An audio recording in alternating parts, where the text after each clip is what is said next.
إن الحمد لله نحمده ونستعينه ونستغفره ونعوذ بالله من شرور أنفسنا وسيئات أعمالنا. من يهده الله فلا مضل له ومن يضلل فلا هادي له، وأشهد أن لا إله إلا الله وحده لا شريك له، وأشهد أن محمدا عبده ورسوله. يا أيها الناس اتقوا ربكم الذي خلقكم من نفس واحدة وخلق منها زوجها وبث منهما رجالا كثيرا ونساء، واتقوا الله الذي تساءلون به والأرحام إن الله كان عليكم رقيبا. يا أيها الذين آمنوا اتقوا الله حق تقاته ولا تموتن إلا وأنتم مسلمون. يا أيها الذين آمنوا اتقوا الله وقولوا قولا سديدا يصلح لكم أعمالكم ويغفر لكم ذنوبكم، ومن يطع الله ورسوله فقد فاز فوزا عظيما. أما بعد، فإن أصدق الحديث كتاب الله، وخير الهدى هدى محمد صلى الله عليه وسلم، وشر الأمور محدثاتها، وكل محدثة بدعة، وكل بدعة ضلالة، وكل ضلالة في النار. أعاذني الله وإياكم من النار. عباد الله، لقد أسلفنا في الجمعة الماضية مانعا من موانع قبول الحق والعمل به والثبات عليه، ألا وهو الجهل. الجهل بعاقبة الأمر خيرا كان أو شرا من موانع قبول الحق. ونأتي في خطبة اليوم بالمانع الثاني من موانع قبول الحق والعمل به والثبات عليه، ألا وهو اتباع الهوى. وما أدراك ما الهوى؟ ميل النفس إلى ما تشتهيه من غير تقيد بدليل شرعي، من غير المبالاة. ماذا قال الله؟ ماذا نهى الله؟ ماذا أمر الرسول؟ ماذا نهى عنه رسول الله صلى الله عليه وسلم؟ فيستسلم الإنسان لهواه، يسير خلف هواه، مانع من موانع قبول الحق والعمل به والثبات عليه. أيها المسلمون watukufu katika imani, tumetanguliza katika juma iliyopita kizuizi katika vizuizi vyenye vinazuia watu kukubali haki iliyotoka kwa Allah tabaraka wa taala na kuifanyia kazi haki kama ile na kudumu juu ya haki kama ile na kushikamana nayo. Tukasema ya kwamba ni ujinga. Ujinga hapa sio kwamba mtu hajasoma, sio kwamba mtu huyu haelewi. Ni ujinga wa kutojua mwisho na matokeo ya jambo lile ambalo analifanya mtu kama yule.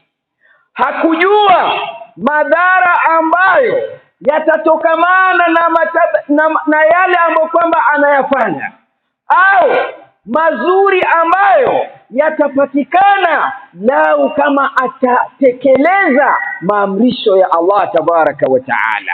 Ni kizuizi katika vizuizi vya watu kukataa haki na kuifanyia kazi haki.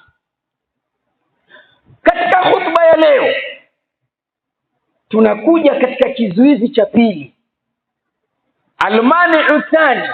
Baada ya ujinga, baada ya watu kutojua hasara ambayo wataipata mbele ya Allah lao watakwenda kinyume na maamrisho ya Allah, na kinyume chake kutojua faida na mazuri ambayo Allah tabaraka wa taala amewaandalia wale ambao kwamba watafuata maamrisho yake. Madhara haya yanatokamana na ujinga ya watu kutojua, inawapelekea wao kutoshika haki. Lakini hata hivyo, kulingamana na Qur'an, maneno ya Allah tabaraka wa taala, unapoyafuatilia vizuri taratibu, tunapata kizuizi cha pili Waislamu katika vizuizi vya kuzuia watu kufuata haki. Allah tabaraka wa taala anasema ni kitu kinachoitwa hawa. Hawa kwa ha, sio ha. Hawa, matamanio ya nafsi. Kwa ufupi, ni nafsi yako wewe kama mwanadamu kumili katika yale ambayo nafsi inapenda. Nafsi hiyo inataka vitu hivyo, ukawa wewe ni mwenye kujisalimisha kwa nafsi yako ikupeleke kwa yale ambayo nafsi hiyo inapenda na inatamani na inataka, bila ya kujali ya kwamba haya mambo ambayo nafsi yangu inapenda, nafsi yangu inataka, nafsi yangu inatamani, mambo haya yamekatazwa au yameruhusiwa. Ittiba'ul hawa ni kutembea nyuma ya nafsi na matakwa ya nafsi na yale kwamba nafsi inatamani, bila ya kujali haya mambo yamekatazwa ama yameruhusiwa. Hapa ndipo inapoitwa nini? Hawa. Ni katika vizuizi vikubwa ambavyo vimezuia watu wengi kuifuata haki na kuishika haki na kuifanyia kazi. Matamanio ya nafsi.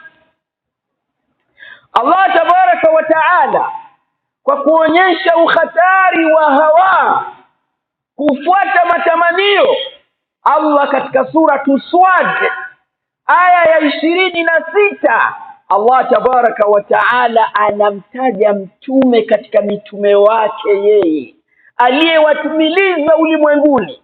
Allah anasema, ya Daudu inna ja'alnaka khalifatan fil ardi fahkum baina an-nasi bil haqqi wa la tattabi'il hawa fayudillaka an sabilillah innal ladhina yadhilluna an sabilillahi lahum adhabun shadidun bima nasu yawmal hisab.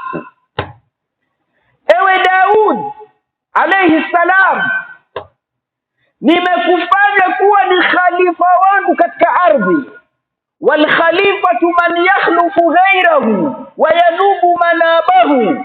Khalifa ni mtu ambaye anachukua nafasi ya mwenzake na akafanya kazi yake mtu yule ambaye hayupo. Sasa anayekuja baada yake anaitwa khalifa.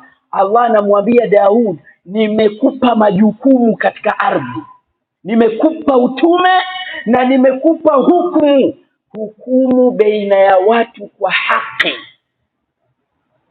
Usiangalie huyu ni rafiki yangu, huyu tunajuana, huyu hatuelewani. Fahkum baina nasi bil haqqi. Alafu wala tattabi'il hawa, usifuate matamanio ya nafsi yako. Anaambiwa mtume. Ulama wanasema fal amru huna laysa lidauda alayhi salamu fahasbu wa innama al-amru liljami' wa khassatan al-umara'u. Amri hapa ya kutofuata matamanio sio kwa Daudi peke yake, ni kwa watu wote. Tanbih bil a'la ala al adna, ni tanabahisho kwa yule aliyekuwa juu. Sasa wewe jiulize, ikiwa nabii amekatazwa kufuata matamanio ya nafsi yake, mtu wa kawaida je? Huyu atakuwa amekatazwa zaidi. Mwenyezi Mungu anamwambia wala tattabi'il hawa, usifuate matamanio ya nafsi yako. Kwa nini? Fayudhillaka an sabilillah, matamanio yako ya nafsi yako ukiyafuata yatakupoteza kunako njia ya Allah tabaraka wa taala, yatakupelekea wewe kuacha maamrisho ya Allah tabaraka wa taala, yatakupelekea wewe kuacha mambo ambayo wewe mwenyewe ni shahidi, wajua ya kwamba imeamrishwa kadha wa kadha wa kadha. Mimi kama Muislamu natakiwa kufanya hivi na vile na vile, wajua. Lakini kwa sababu kuna matamanio, umejisalimisha kwa yale matamanio yako, utayawacha mambo ambayo unayajua na hakuna aliyekukataza, lakini kwa sababu kuna kitu kinaitwa hawa, wataka wewe kuiridhisha nafsi yako, na ukifuata yale ya Allah itabidi yale ya nafsi yako uyawache. Sasa hapa ndio pana tabu kubwa, na wengi tumeangukia hapa. Uache yako ya nafsi yako, ufuate ya Allah. Hebu jiangalie wewe hapo, mambo yako namna gani hapo?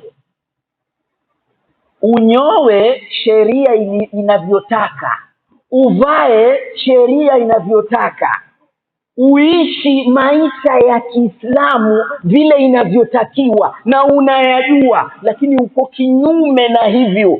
Ni mangapi na mangapi katika mambo yaliyokatazwa? Kula moja katika sisi alisoma hakusoma, anajua ya kwamba haifai, lakini leo tunayo na kama mambo ya kawaida. Wajua kinachoendelea ni hawa. Tuataka sisi tuzifurahishe nafsi zetu, tuataka sisi kuridhisha nafsi zetu, tuwafuata kitu kinachoitwa matamanio. Ndio kwa maana wewe wajua ya kwamba ni haramu kunyoa chinja, lakini kila siku ukinyoa unachinja. Wajua ni haramu kukata ndevu, utayataja kama makini leo, lakini kila siku wakata, una wembe yako kila siku asubuhi waramba, unamkhalifu Mtume daily, na we ni Muislamu tena wakuzaliwa. Fadhali Abubakar alisilimu, suruali yako paka viatu imefinika, na Mtume alikataza daily. Uko hapo hapo wewe na migokaa yako na bangi zako na pombe yako na zina yako na riba zako na miziki yako, na wale wengine manywele yao waliobandika na makucha yao na nini na nguo za ajabu ajabu zisizostiri. Yani mtu yuko uchi, nguo zimebana, lakini atachukua na ninja aweke juu, mwili yote iko wazi, na huku mtu amefunga ninja. Yeye pia anashuhudia kwa nafsi yake ya kwamba hivi ni makosa, haifai. Yeye pia anajua haifai, lakini haku vile vile wajua kilichofanyika. Sasa ikiwa tunajua ya kwamba haifai, mbona tunayo hawa? Mwenyezi Mungu anasema wala tattabi'il hawa, usifuate matamanio ya nafsi yako, fayudhillaka an sabilillah, matamanio itakupoteza kunako njia ya Allah. Ushaelewa? ni pale unaposema ni chaguo langu, na wale wengine wanadai kusoma wanasema ni my choice. Mashaallah, your choice, kwa sababu pesa zangu mwenyewe, mwili wangu mwenyewe, nyumba yangu. Kwa hivyo nikinywa na kunywa mimi,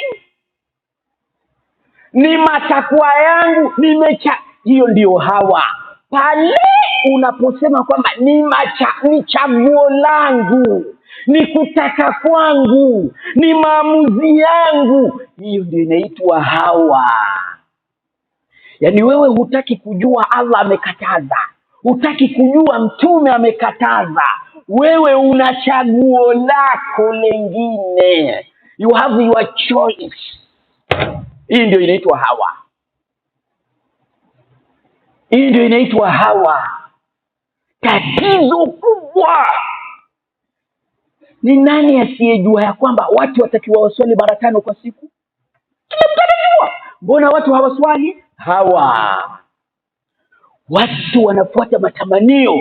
Allah anasema innal ladhina yadhilluna, kwa hakika wale ambao wanaiacha njia ya Allah, yadhilluna an sabilillah, wanawacha njia ya tauhid, wanawacha njia ya takwa, wakafuata njia ya ushirikina, wakafuata njia ya maasiya, lahum adhabun shadidun, wana adhaba kali iumizayo.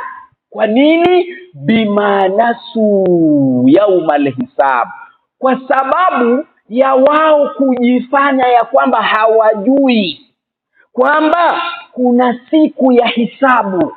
Inaitwa siku ya hisabu, siku ambayo kila mmoja atapewa hisabu zake.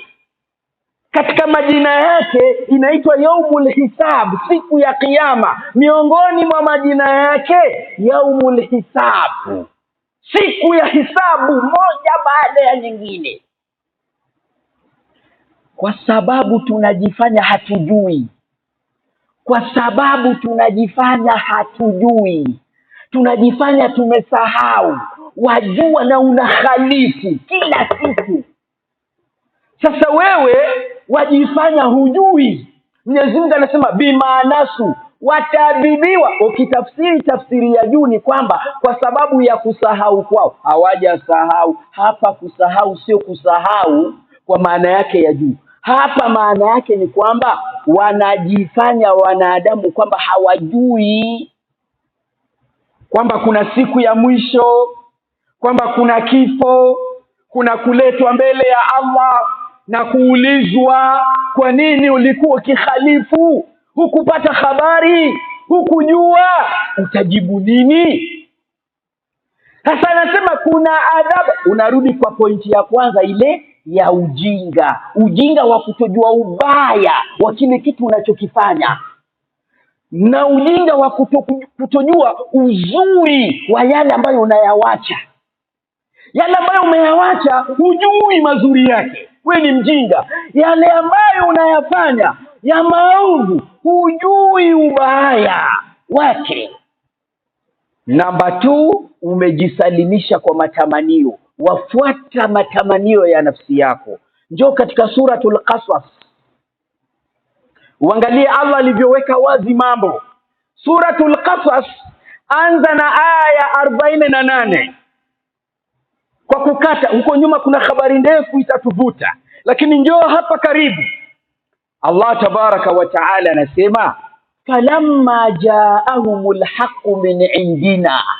Angalia maneno, falamma jaahumul haqqu min indina qalu laula utiya mithla ma utiya Musa awalam yakfuru bima utiya Musa min qablu qalu sihrani tadwahara wa qalu inna bikullin kafirun qul fa'tu bikitabin min indillah huwa ahda minhuma attabi'uhu in kuntum sadiqin fa in lam yastajibu laka. Mahali shahid aya ya 50 sasa katika suratul Qasas.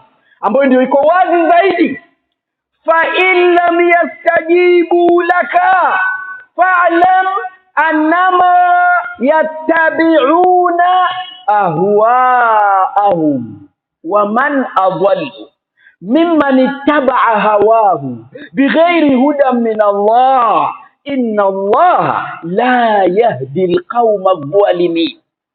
Allah anatuelezea kidogo kuhusu hali ya Quraysh, watu wa Mtume waliomuona kuanzia ni mdogo, wanamjua ukweli wake, wametaja wenyewe, uaminifu wake wametaja wenyewe, wakamuita as-sadiqu al-amin. Wao ndio walimuita hivyo, mkweli tena mwaminifu.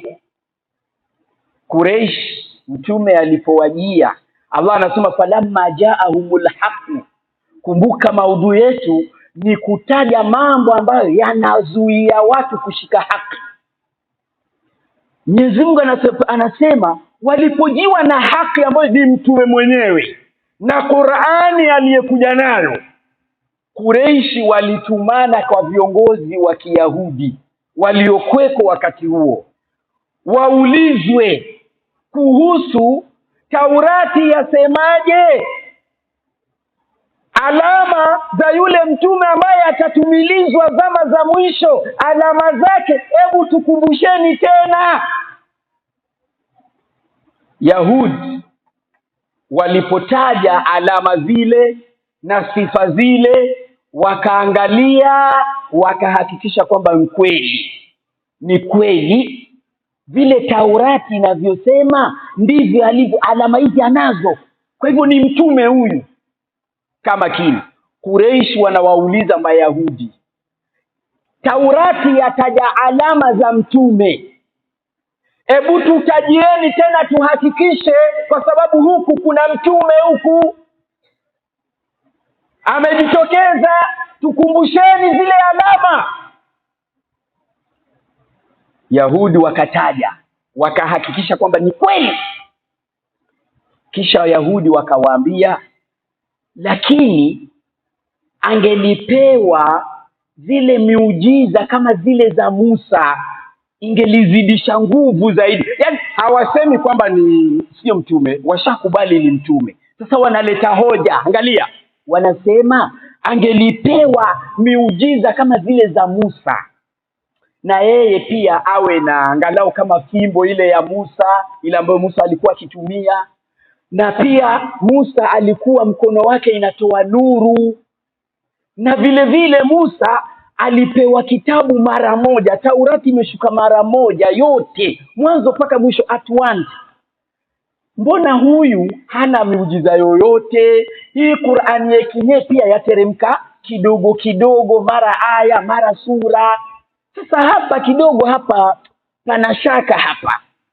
Ndio Mwenyezi Mungu anasema qalu laula utiya mithla ma utiya Musa. Sasa Allah analeta challenge, anasema angalieni hawa watu leo, amekuja Muhammad, wanasema ya kwamba angelipewa yale aliyepewa Musa. Awalam yakfuru bima utiya Musa min qablu. Hao walikufuru huyo Musa ambaye leo wanamtaja, walimkataa, walikataa Taurati na wakamkataa Musa, kama vile wamekataa Qur'an wakamkataa Muhammad. Wakasemaje? Wakasema sihrani tagwahara, wote hawa ni wachawi. Ukisoma kwa qiraa ya sahirani inakuwa ni Muhammad na Musa. Ukisoma kwa qiraa ya watu wa Kufa ya sihrani inakuwa ni Taurati na Qur'an. Wakasema yote haya mawili ni uchawi, ina sapoti nyingine kwa nyingine. Yaani Qur'ani inatilia nguvu uchawi wa Taurati, yote ni uchawi. Waqalu inna bikullin kafirun. Yote hayo sisi tumekataa, hatukubali. Mwenyezi Mungu anasema wape changamoto, waambie sasa, tanabahi hapa, kila ukitaka kufuata matamanio tafuta dalili. Kila ukiona kitu unakipenda, angalia sheria mwanzo, yafaa ama haifai. Kama yafaa, nenda mbele. Kama haifai, shika break.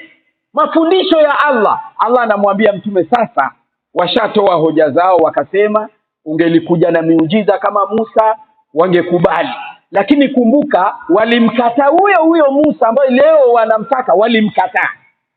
Sasa waambie hivi, walete wao kitabu, kul fa'tu bikitabi min indillah huwa ahda minhuma. Leteni nyinyi sasa, mumekataa ya Musa, mumekataa ya Muhammad, leteni sasa nyinyi kitabu kutoka kwa Allah ambacho kina uongofu zaidi kuliko Taurati na Qur'an. Tukifuate kitabu hicho ikiwa nyinyi ni wa kweli. Mahalu shahid, aya ya 50 katika suratul Qasas, Allah anasema fa illam yastajibu laka, wakishindwa kuleta hoja ya madai yao, wewe si unasema ni my choice, unasema ni chaguo lako, umesema ni maamuzi yako, wamekutangulia huko, ujue ya kwamba umetanguliwa.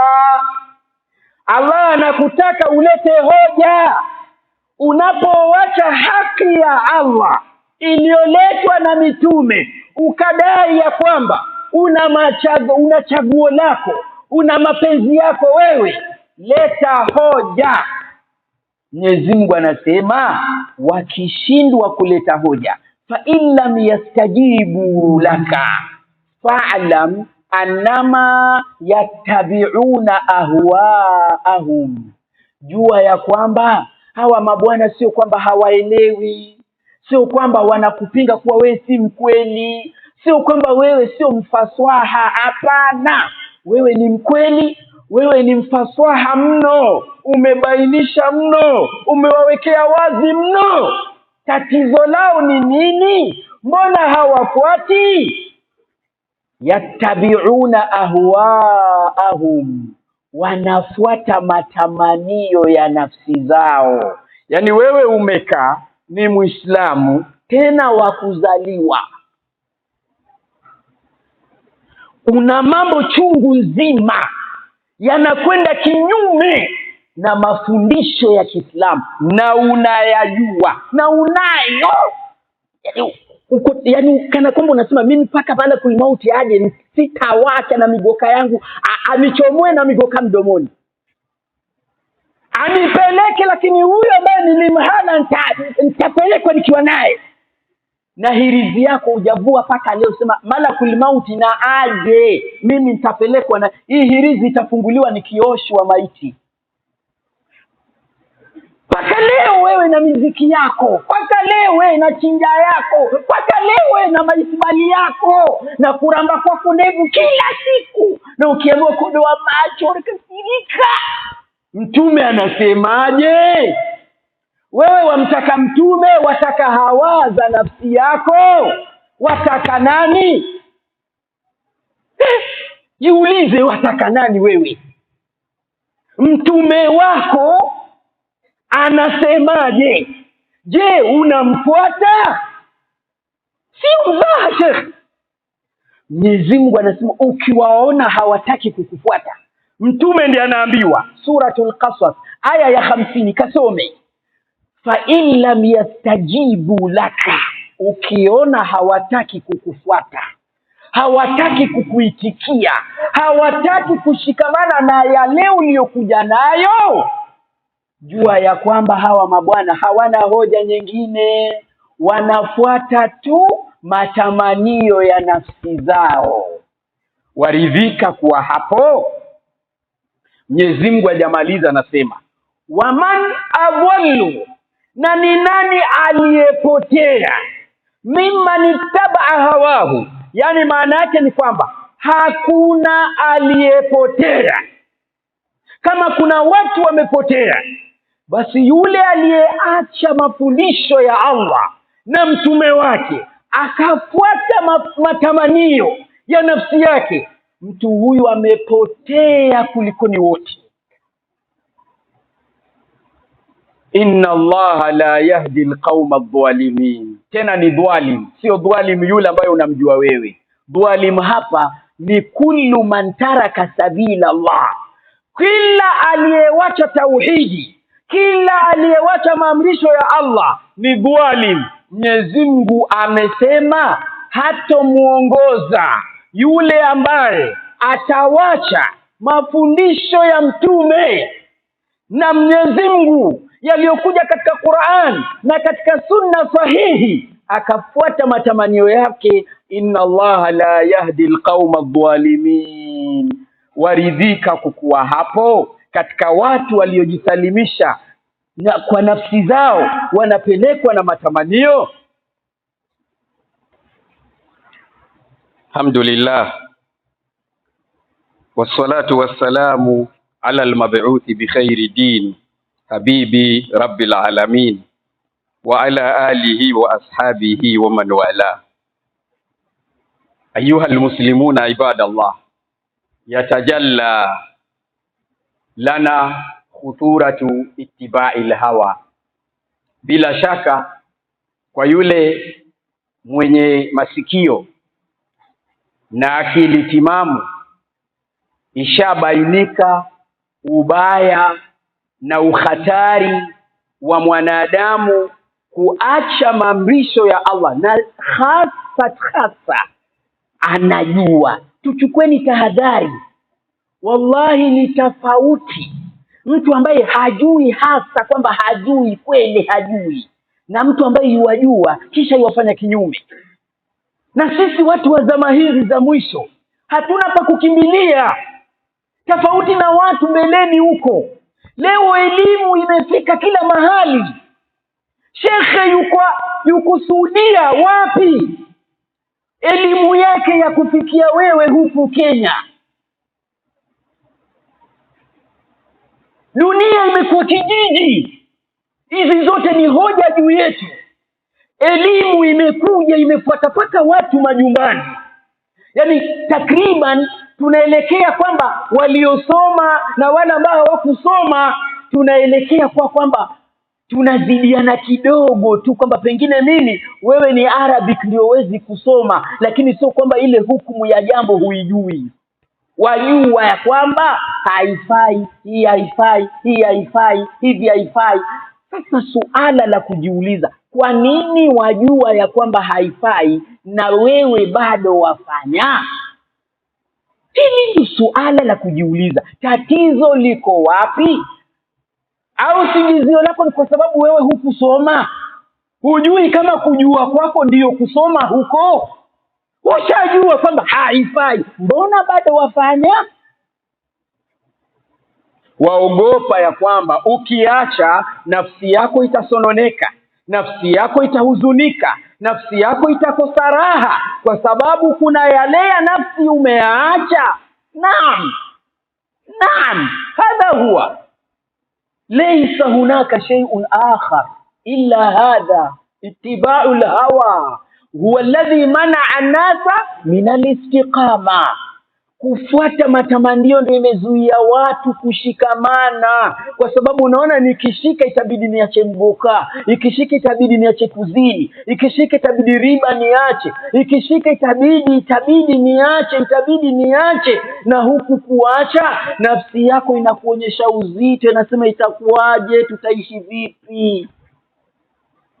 Sasa nikumalizie katika nukta ya leo, njoo katika Suratul Naziat, ambayo ni dharura Waislamu kila mmoja.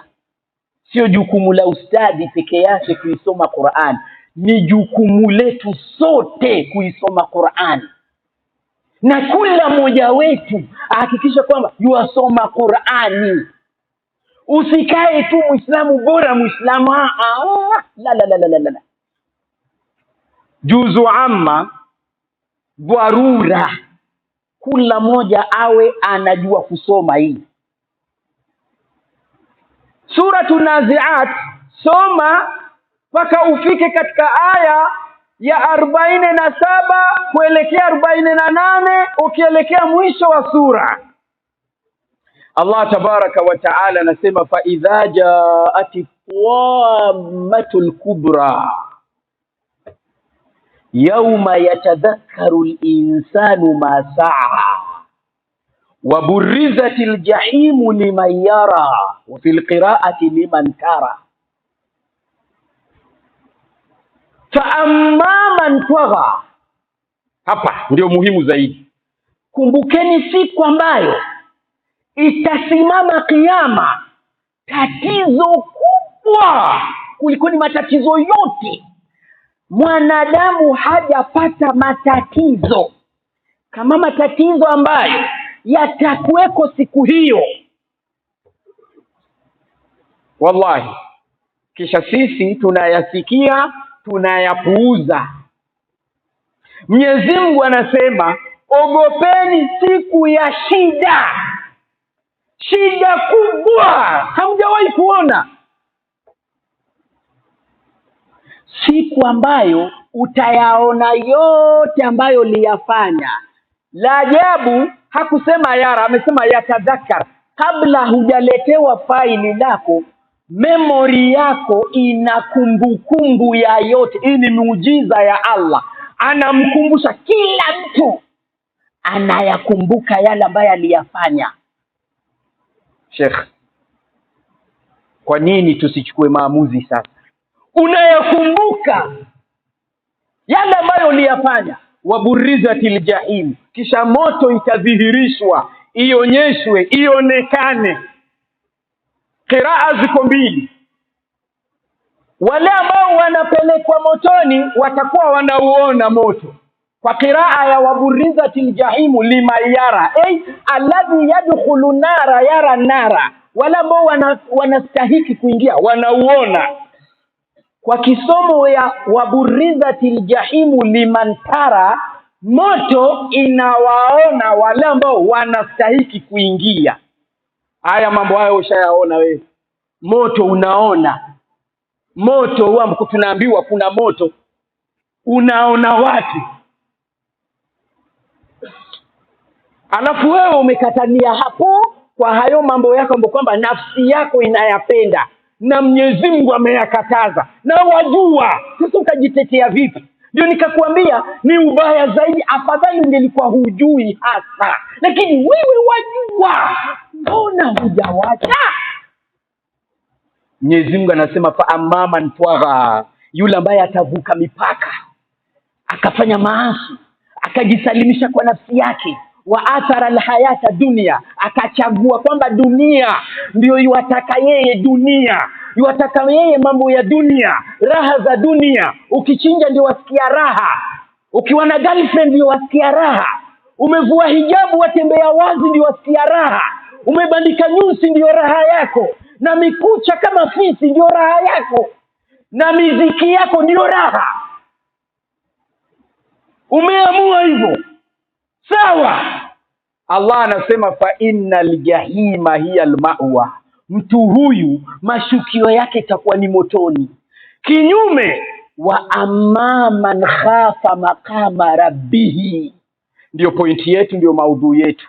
Yule atakayeogopa kusimamishwa kesho mbele ya Mola wake na kuulizwa moja baada ya nyingine.